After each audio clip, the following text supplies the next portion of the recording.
The salt air clings to your skin like a shroud, thick and unforgiving, under the North African sun. You hear at first the distant thunder of hooves on sun-baked earth, a rhythm that shakes the dust from the olive groves. Then the screams pierce the haze, sharp as shattered pottery, rising from the heart of Carthage itself.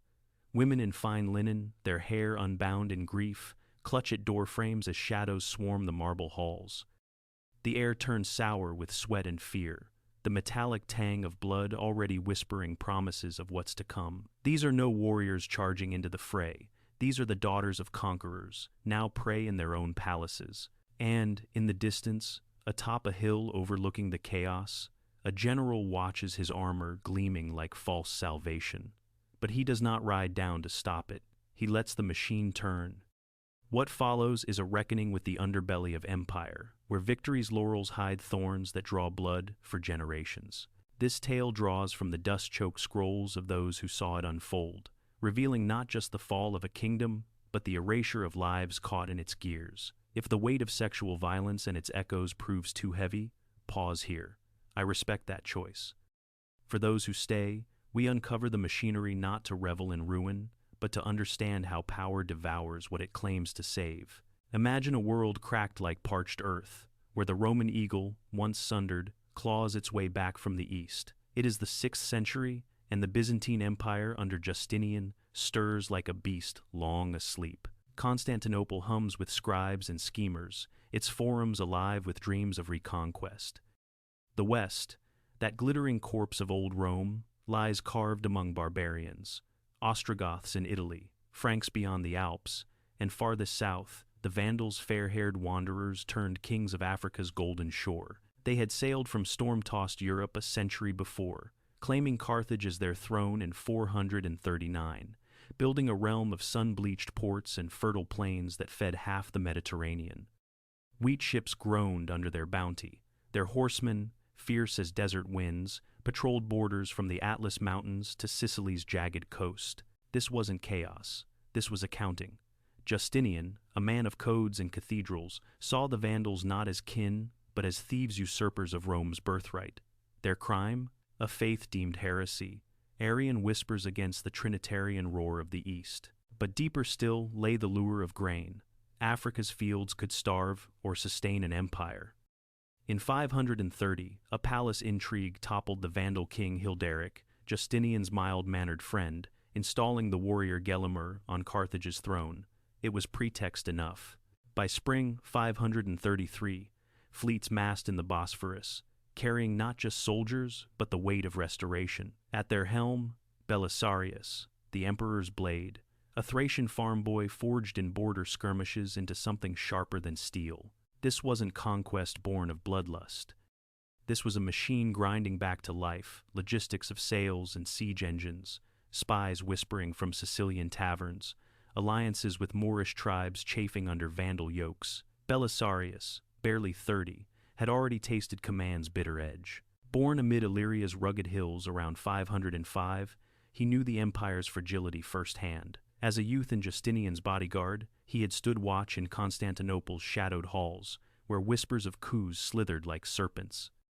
His first forge fire came in 526, against the Persians on the eastern frontier. At Dara, a dusty frontier fort, he turned a patchwork force of Romans and barbarians into a wall of iron, repelling Kavad's hordes with ditches and dart throwers. Victory there etched his name in gold, but defeat followed at Callinicum in 531, a rout that left him nursing wounds and grudges, learning the cost of overreach.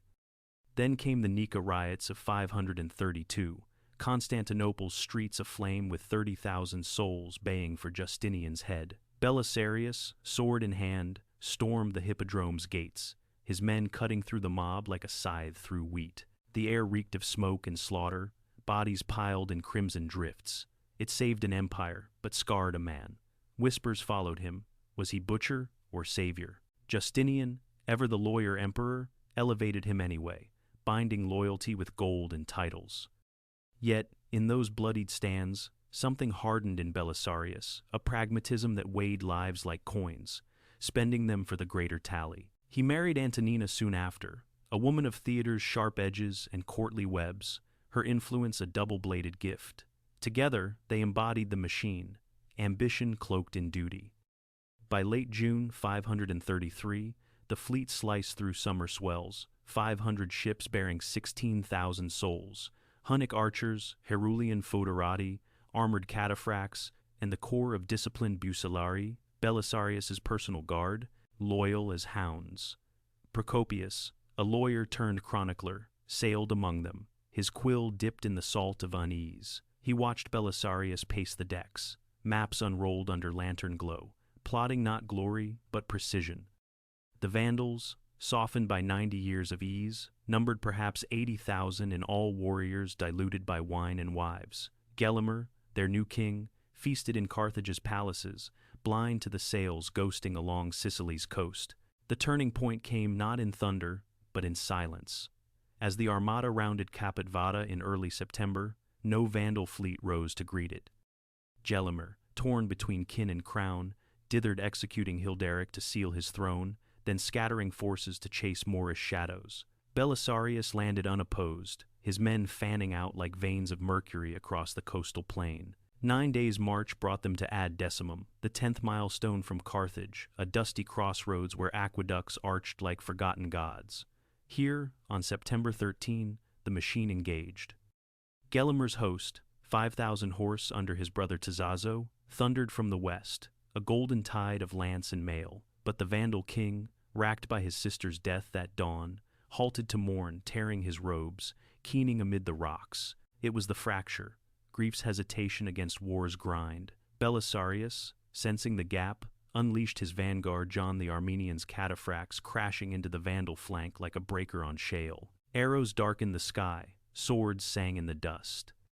Tizazzo fell, his guard shattered, and panic rippled through the lines.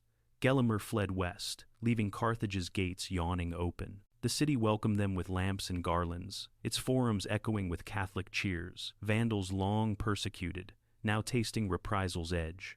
Belisarius entered armored, his presence a curb on chaos. For 3 days, order held. Markets bustled, baths steamed, the theater staged hasty plays of Roman return. Procopius noted the stillness, the way soldiers shared Gelimer's uneaten lunch from the royal table lamb and figs, symbols of a crown already slipping. But beneath the calm, the machine hummed. Whispers in barracks spoke of spoils unspoken, the Vandal women, pale and proud, sequestered in hilltop villas overlooking the sea. Rauthgundis was among them, daughter of a Vandal earl who had ridden with Genseric in the old sack of Rome.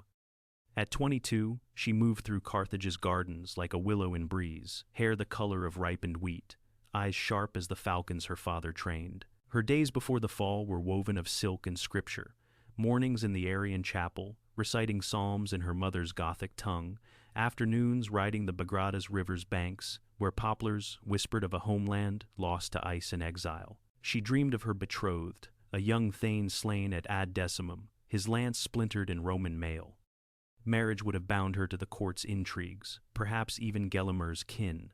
Instead, she tended her widowed mother in a villa of mosaic floors, where dolphins danced eternal in azure tiles. The air that September grew heavy with unspoken hungers. Belisarius's troops, far from home's hearths, eyed the city's wealth not just in gold but in flesh. Orders came crisp at dawn: fortify the walls, patrol the ports, prepare for Gelimer's return. Yet, as shadows lengthened, patrols strayed. A century of Vandal rule had layered the city in finery palaces plundered from Rome's decline, now ripe for reversal. The first demands came veiled. A soldier at Rauthgundis's gate, claiming tribute for the emperor's grace. She refused, her voice steady as the sea beyond the harbor. "We bent knee to no man but our king," she said, barring the door with a servant's spear. Words spread like oil on flame. By dusk, the machine slipped its leash. Bands of Huns and Isaurians, mercenaries unbound by Roman oaths, scaled the villa walls under cover of night. Torches flickered in the courtyard, laughter turned guttural as they dragged silks from wardrobes. Rauthgundis fought nails-raking faces, a shard of pottery slashing a wrist but numbers overwhelmed. Her mother, frail in her bedchamber, was spared the worst by a servant's plea, hidden in the wine cellar amid amphorae of forgotten feasts. The violation stretched through the hours, a storm without thunder, leaving bruises that bloomed like nightshade. Dawn brought no reckoning. Belisarius, encamped on the Bursa hill, received reports of minor disturbances, the euphemism of command. He turned to fortification, stacking Vandal siege engines against the walls, blind or willfully, so to the cries echoing from the heights. Procopius, quartered nearby, heard fragments, a groom muttering of prizes claimed, a healer's cart groaning under the broken. As Belisarius' secretary, he pressed for details, but the general waved it aside. "The men have earned their ease," he said, eyes on maps of Tricomarum. It wasn't malice, it was calculus. Discipline held the line, but morale greased the wheels. To curb one was to risk the whole. This wasn't about Rauthgundis alone.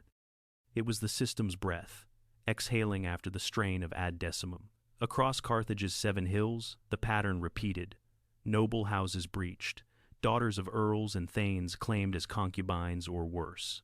Estimates from the chronicles whisper of hundreds beautiful wards of the Vandal court, 400 by one count, their finery stripped for Roman wrists. But whispers swell in shadowed retellings. Nearly 2,000 in the first week, swelling to 18,000 across the province, as stragglers from the field sought refuge in the capital. Historians debate the tally, voices clashing like swords at dawn. Procopius's measured 400 noble ladies against later echoes of wholesale ruin. What is certain? The machine did not spare. Widows inherited nothing but chains. Girls on the cusp of womanhood vanished into barracks tents. Families shattered, not by blades in open battle, but by hands in the dark. Word reached the outlying estates like a plague wind. In the villas of Utica, a merchant's widow bolted doors against foraging parties, her daughters veiled in prayer. 3 months' march from the coast, Berber scouts traded tales of Roman liberators who burned Moorish alliances with Vandal brides as kindling. The escalation fed on itself. Belisarius, pursuing Gelimer to Tricomarum in December, left garrisons to secure the peace. Incentives flowed, shares of spoils for silence, promotions for the bold. Officers turned blind eyes, their reports to Constantinople gilded with triumphs, omitting the human ledger. Yet, breathers pierced the storm. On the 10th day after the fall, as rain lashed the harbor, a quiet fell over the aqueducts. Belisarius walked the Cardo Maximus alone, Procopius at his side, the air scented with wet stone and distant myrtle. They paused at a fountain where fish darted in mosaic pools, untouched by the tumult. "These waters ran for Rome once," the general murmured, dipping a hand. "Now they run for us." Procopius nodded, but his quill later scratched the truth. Irony in the ideal, where empire's thirst quenched one drought only to spawn another. A soldier, passing with a water-skin, saluted without leering a fleeting nod to the order that might yet hold. Gelimer's shadow loomed, pulling the machine westward. The Vandal king, ragged with loss, rallied remnants at Tricomarum, a plain scarred by old Punic wars. December 15, under leaden skies, the hosts clashed again. Belisarius's horse archers wheeled like falcons, peppering Vandal lances until the lines buckled. Tzazzo's head rolled in the mud. Gelimer fled once more, his crown a phantom. By year's end, the king sued for terms from a mountain redoubt, surrendering in March 534 amid snow-dusted pines. Chains clinked as he boarded the fleet for Constantinople, a trophy, not a threat. But the breaking came not in fields of battle, but in the villa's hidden fractures. Rauthgundis, hollowed by those September nights, gathered what kin remained. Her mother, emerging from the cellar like a specter, pressed a gold torque into her palm, the last heirloom of Genseric's raid on Rome. "Wear it as armor," she whispered. Word of the outrages had trickled to Gelimer's camp, fueling desertions. Warriors who saw their sister's fate mirrored in Roman grins. One such, a grizzled rider named Amalric, slipped through Byzantine lines under moonless skies, bearing tales to Moorish sheikhs. "They call it liberation," he spat to a chieftain by firelight, "but it's the old wolf in new fleece." The climax crested in early 534, as Belisarius consolidated. Reports flooded his tent. Unrest in the hinterlands, where Vandal survivors torched granaries in reprisal. He dispatched cohorts to quell it, but the orders blurred: secure the peace or salt the earth. In a hilltop estate near Hippo Regius, a band of 200 Isaurians cornered a cluster of noble refugees. 30 women, kin to Gelimer's court, fleeing with carts of linens and lore. The air thickened with their pleas. voices rising in Gothic hymns against the wind. The captain, a scarred veteran of Persian sands, hesitated, then signaled. What followed stretched time to torment. Shadows merging, silks tearing, the sea's roar drowning cries that echoed like Carthage's fall writ small. No blades flashed in frenzy, implication sufficed. The women emerged days later, marked not by wounds but by absence, eyes vacant as emptied vaults. One, a girl of 16, clutched a brother's shield, its boss dented from Ad Decimum. She whispered of the captain's jest, for the emperor's glory. The crack spidered outward. Amalric's whispers reached Byzantine ears. A subaltern, conscience pricked, rode to Belisarius with a sealed missive. The general read it by lamplight, face unchanging. "Burn it," he commanded. But the fracture deepened. Procopius, overhearing, committed fragments to wax notes that would birth the secret history, a poison quill against the official gloss. Overreach echoed in the machine's whine. Justinian's triumph in June 534 paraded Gelimer through Constantinople's forums, Vandal treasures heaped in chariots. Belisarius, consul for a day, basked in the roar, yet Antonina's letters hinted at unease, shadows of scandal in the east. The general returned a hero, but Africa festered. Moorish revolts flared by 536, fed by the unhealed. Vandal remnants scattered, some enrolled as foederati, their lances turned against kin, others fled to Gothic Italy, ghosts of a lost realm. Rauthgundis, if she lived, vanished into the weave, perhaps wed to a Roman officer for stability, her children half-breeds in a bilingual world. Her mother perished in the uprisings, buried unmarked amid olive roots. Gelimer, exiled to Galatia's hills, found ironic mercy. A villa and vineyards, where he penned laments in purple ink. Our wives, our daughters erased for a crown we never sought, he wrote to no one. Belisarius, back in the east, faced Persian spears anew, his triumphs a ledger balanced in blood. Justinian's reconquest swelled the treasury, but the cost lingered. Africa's fields, once golden, yielded grudging harvests, sown with resentment's seeds. The Vandals, as a people, dissolved not in one cataclysm, but in quiet assimilation, their Arian chapels whitewashed for Trinitarian rites. By the 542nd, plague and plague shadowed the gains. Justinian's dream of renewal cracked under Gothic hammers in Italy, Persian flames in the east. Belisarius, recalled for one last stand against Bulgar hordes in 559, rode out blind in one eye, rumors of disgrace, whispers of imperial envy. He died in 565, buried in Constantinople's hush, his epitaph silent on Carthage's ghosts. Centuries buried the tale, official chronicles polishing Belisarius to marble. Procopius's wars sang of orderly triumphs. His secret history, penned in fury after the author's death in 562, smuggled the truth to posterity, hidden scrolls that surfaced in monastic cells, shocking scribes with their venom. The Romans, he wrote, became worse than barbarians, their victory a veil for vice. But words alone fade. It took spades to unearth the bones. In the 1972, amid Tunisia's sun-scorched earth, archaeologist Elizabeth Bonde knelt in Carthage's ruins.